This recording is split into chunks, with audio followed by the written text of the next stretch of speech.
In today's video, I'm going to teach you how to find opening hours in Waze. To get started, open Waze and go to the main dashboard. This is the home area where you can begin searching for locations, check routes, and view place details. If you're using the live map in a browser, the layout may look a little different from the mobile app, but the process is very similar and easy to follow.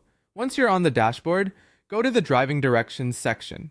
This is where Waze lets you build a route between two places. Even though you're mainly trying to check opening hours, using the directions view helps you pull up the location details you need. Now enter the place where you want to know the opening hours. This should be the business, store, or destination you want to check. Be as specific as possible when typing the name so Waze can show the correct result. If there are multiple matches, take a moment to look for the right one before moving on.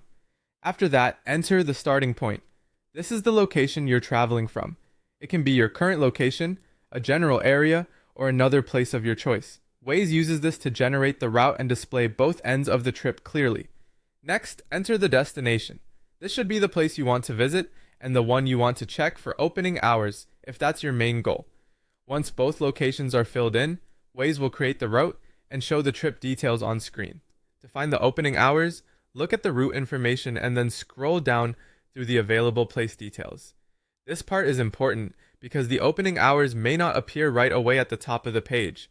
Waze often includes more information as you move further down, so don't stop at the first section you see. As you scroll, select the location you want to check the hours for. Depending on your route, you may see both the starting point and the destination listed. Click on either the starting point or the destination, depending on which place you want more information about. Once you open that location's details, you should be able to see the opening hours from there. This is where Waze displays business information such as availability and operating times when that information is provided. If the hours don't appear, it usually means they haven't been added for that location yet, so it can help to double check the exact place listing. And that's how to find opening hours in Waze.